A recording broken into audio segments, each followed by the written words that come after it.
Séria Taliansko, časť už neviem koľka. V minulej časti si môžete pamätať, že sme sa opäť vrátili do Neapolu, ale tentokrát nie do štvrti Monte Santo, ale prišli sme na také predmestie alebo zadnú časť Neapolu, ktorá sa volá Pozzuoli. Špecifikum tejto oblasti sú pieskovcové jaskyne. Ak by ste si to chceli nejako lepšie predstaviť, tak vlastne vstup je rovno z mora do tej jaskyne, avšak dá sa prejsť aj popri tých skalách. Vlastne rovno do tej jaskyne vedie taký tenší chodník. Na videu môžete vidieť, ako vyzerá jaskyňa zvonka. Sú tu presne dva vstupy do jednej jaskyne, zadný a predný. A v pozadí na videu môžete vidieť ostrov Capri. Mne sa tam veľmi páčilo a rozhodli sme sa tam ostať dlhšie. Zdá sa mi, že sme tam bývali možno aj 3 mesiace v tej jaskyni. V tejto jaskyni som spávala ja na takom vyvýšenom mieste, pretože som sa bála, že na mňa spadne nejaká väčšia časť pieskovca a že by ma mohla teda zabiť. Na tomto videu ukazujem, v ktorej časti jaskyne som spávala ja. A samotná táto diera sa dala veľmi dobre na samom konci využiť aj ako chladnička, pretože v nej bolo oveľa menej stupňov než v ďalšej časti jaskyne. Niektorí boli odvážnejší a spávali v strede tej jaskyne, až dokým sa nestala situácia, že spadol možno poltonový balvan rovno do stredu tej jaskyne. Nikomu sa nič nestalo. Našťastie to spadlo tak rovno pomedzi ľudí, kde spali. Bola to naozaj že rana a v sekunde by bol niekto mŕtvy. Sladkú vodu na kúpanie sme nemali nejako extra k dispozícii, takže som sa väčšinou kúpala iba v mori a to tiež zapričinilo to, že som sa cítila taká celá slaná, dolepená a nebol to len pocit, bola to realita. Z času na čas bolo naozaj nutné sa umyť v tej normálnej klasickej vode, nie vo vode z mora. A vymysleli sme takú vec, keďže sprchu sme nemali k dispozícii, že si vypýtame niekde v bare do 2-litrovej PET fľaši vodu. Od vrchu, ako je štopel, tak sme napichali ihlou dierky a vlastne jeden to držal, oblieval ťa a ty si sa zatiaľ zmýval. Väčšinou 2 litre vody nám na jednu sprchu že stačilo. Mne osobne sa život v jaskyni veľmi páčil. Milovala som sedávať na kameni a krmila som krabou, chlebom a celkovo tam bolo také, žila som takým prírodným životom, ale nebolo to dlhodobo udržateľné. Tá slaná voda a hlavne aj strach z toho, že príde nejaká veľká vlna, pretože počula som už aj príbehy o tom, že tam nejakí skvoterí žili predtým a že vlastne ako býva jar, tak vtedy viacej prší v Taliansku a že ako sa zdvihla hladina mora, takže tam museli 2 dni byť vlastne zrovna na tom mieste, kde som ja spávala, pretože to bolo najvyššie položené miesto v tej jaskyni a teda celý čas, čo som tam ja bola, tak som rozmýšľala nad tým, že už prichádza jar a že by bolo asi pobaliť kufre a radšej pre istotu stade odísť preč, keďže ja som ani nebola nejaký zdatný plavec a človek, ktorý tam so mňou bol, tak ten prakticky vedel možno plávať horšie ako ja. Takže som naliehala na to, aby sme sa vrátili do Neapolu a tak sa aj stalo. V Neapole sme pár dní spávali na schodoch, vždycky sme si večer doniesli kartóny, rozložili sme si ich, mali sme aj taký paplón, ktorý nám dala jedna pani, takže nám nebola nejaká extra zima, pretože toto bolo v období január, február, takže úplne najteplejšie v noci nebolo ani v Neapole a teda sme potrebovali ozaj že také hrubšie vrstvy kartónov a celkovo asi tie kartóny a polystyrén sú najlepšie izolanty od zimy. Spávať na týchto schodoch má jednu obrovskú nevýhodu a to je tá, že sa tam nikdy nezhasnú lampy, takže vlastne v podstate stále spíte pri zapálených svetlách a je to vlastne na ulici, takže vám tam stále chodia ľudia. A je to dosť frekventované, takže od rána až do 2. rána tam chodia non-stop ľudia. A raz sa nám to stalo takto v noci, spali sme a mňa zobudilo, že do mňa niekto takto ťuká. Otvorím oči, pozerám a je tam taký 70-ročný pán. Vraví, že ragazzi, akože ľudia, vstávajte. Teraz som si sadla, že čo chceš? A on vyťahol takýto veľký sakel kokainu. Povedal nám, že to je kokain z Venezuely a keďže on je každodenný užívateľ, tak nevie dobre posúdiť, či to je dostatočne silné, alebo či to nie je teda príliš slabé a potrebuje niekoho, kto to odskúša. A som bola taká, že to asi ja úplne že nebudem, hej, lebo ja mám celkom rešpekt z takýchto vecí, že pokiaľ neviem, čo je aké silné, tak akože to úplne nechcem užívať. Takisto ako keby, že mi niekto naleje pol deci a ja neviem, čo idem vypiť, tak to proste nevypijem. Ale človek, ktorý tam bol teda so mňou a vedľa mňa spal, tak bol taký, že OK, budem to ja. Som sa pozerala, že toto myslíš vážne, akože? A on, že áno, myslím to vážne. Idem to fúkať, aj napriek tomu, že neviem, čo to je. Ja som si pomyslela, že OK, si dospelý, takže rob si, čo chceš. A sadla som si teda tam, kde som spala. Pozerala som, že čo sa bude diať, či náhodou niekto neodpadne, alebo či teda nebudem musieť volať sanitku. Ale nestalo sa nič. A boli v pohode. Až na to, že vlastne ja som si potom sadla k tomu pánovi, kým človek, ktorý tam s ním bol, tak išiel hore k jednému známemu, išiel tam niečo zobrať a ja som sa ostala rozprávať s týmto starším pánom. Ja mu typujem tak okolo tej 70-ky. On mi začal hovoriť, že skade to má, že mu to nosil loďou a tak ďalej a potom ostal ticho a vraví, že vždycky, keď si dám, tak ostane tvrdý.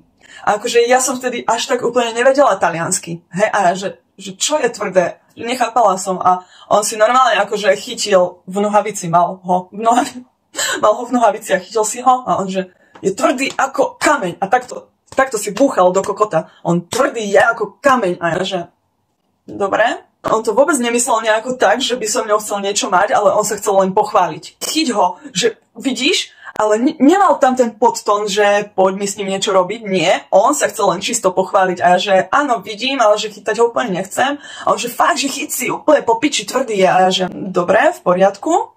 Ja som mu teda zagratulovala, že to je skvelé, že sa mu to deje aj v tomto veku, že gratulujem ti k tomuto výkonu a v podstate som len odpočítavala sekundy, kedy už konečne s ním nebudem sama. Keď sa už konečne teda môj priateľ vrátil, tak vzhľadom k tomu, že bol dofúkaný ako dielo, tak mi povedal, že opäť popiči typek, že strašne super ja a že hej, akože drsňák fakt tvrdý. Na druhý deň o polnoci mi znova niekto klope na plece a znova to bol ten istý človek. Som vedela, o čo ide a hlavne som vedela, že včera nikto nezomrel, takže som bola taká, že OK, daj to sem. Akože čo ja viem, ja som bola taká, že som 3 hodiny hľadela na mesto. Ja som sa postavila na schody a zamerala som sa na jeden bod a ostala som, že mesto. Pekné mesto. Svetlo. A takto som ostala. Podľa mňa som deň predtým zaváhala, lebo mám taký dojem, že keďže ten človek skúšal, že aké to je silné, tak v ten deň, ako prišiel domov, tak to už s niečím narezal a na druhý deň to už bolo rozhodne slabšie. Bohužiaľ, kto zaváha, nežere. Vráťme sa späť, čo sa týka spánku na schodoch. Takto sa dá spávať aj dlhodobo, ale má to svoje následky. Napríklad ja, keďže väčšinou spávam na boku, tak ma každé ráno vždy bolelo bedro a ako som vlastne bola vykrútená, tak som mala potom problém aj s rebrami. Po celý deň som pociťovala také bolesti, takže bolo na čase vymyslieť niečo iné a rýchlo sme aj vymysleli. Už nejaký ten čas sme poznali človeka, ktorý býval hore na samom vrchu tých schodov, tam mal takú svoju miestnosť, ktorá patrila mestu, takže to nemalo žiadneho majiteľa, už ozaj roky tam býval a myslím, že možno tam aj dodnes býva. A vlastne vedľa tej jeho miestnosti bola ďalšia miestnosť pod schodami a navrhol nám, že ľudia, čo tam teda bývajú teraz, takže sa budú sťahovať do týždňa, že pôjdu zase skvotovať do nejakého iného mesta a že tá miestnosť ostane prázdna a že by bol rád, keby sme tam išli my. Spravili sme si tam peknú posteľ, ja som tam spravila takú provizornú kuchynku, nanosili sme si s košou riady, hrnce, jednoducho mali sme to tam naozaj super spravené, taktiež sme tam mali natiahnutú elektriku z jednej lampy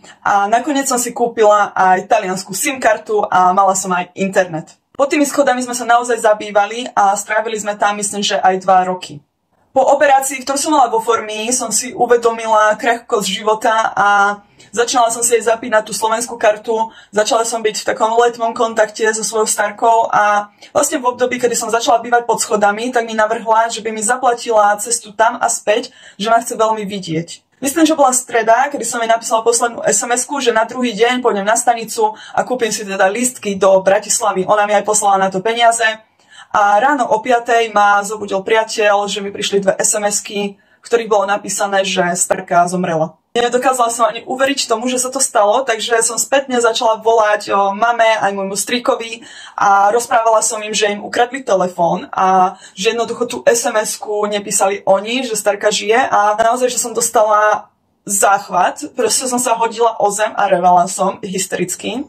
Absolútne som tú situáciu nezvládala, v živote som asi tak nerevala a tak mi jeden človek navrhol, že mi dá nejakú tabletku na ukľudnenie, dali mi Rivotril a dali mi Metadon. Po tomto kombe som konečne zaspala a cítila som sa, že mi bolo všetko jedno, vyplo mi to emócie a vlastne celý ten týždeň, čo som sa necítila dobre, tak som si toto kombo dávala. Problém nastal taký, že po tom týždni som si na toto metadonovo-rivotrilové kombo pomerne zvykla. A tak som s tým vôbec neprestala a pokračovala som s tým, myslím, že najbližšie 2 alebo 3 roky. Ak by som mala byť úplne úprimná, tak pobyt na ulici mi to určite zjednodušilo, pretože moje emócie klesli na minimum a v podstate som bola ako obrnený transportér.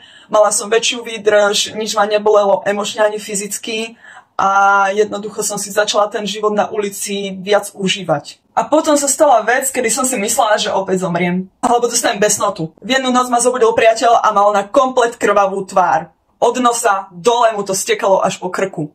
Ja som vystrašená, zapalila svetlo, čo sa deje a on mi povedal, že ho asi uhryzol do tváre potkan. Ja som si celý deň z neho robila srandu, že bude ako Spider-Man, ale že vlastne sa premení na Mickey Mouse, lebo ho uhryzol potkan. Hádajte, čo sa stalo v noci mne? Áno, uhryzol ma potkan. Presne na to isté miesto, čo jeho, na špičku nosa. Ja, ako som bola pod vplyvom metadonu a rivotrilov, tak vlastne som zacítila, že mi niečo zahryzlo do nosa, ale necítila som to dostatočne na to, aby som sa prebudila. Tak som si len začala tak šahať na tvár a vlastne som si tú krv takto všade rozmazávala. Ja som vstala z tej postele, zapálila som svetlo, postavila som sa oproti zrkadlu a vidím, že som takto všade krvavá. Proste ja som mala všade krv. Od nosa takto dole po brade mi stekala krv.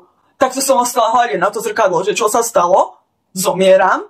Prišiel sem upír, alebo čo sa deje? Som sa nejako tak rozpamätala, že počas toho spánku som ja aj takto niečo držala vlastne pred tvárou a to bol ten potkan. Ja som ho normálne takto chytila a držala som ho. No a potom som ho proste len zahodila. Ale čo sa týka môjho priateľa, tak ja som mala nejaký taký dojem, že ostal besný. Ale v inom slova zmysle. A o tom si už povieme na budúce.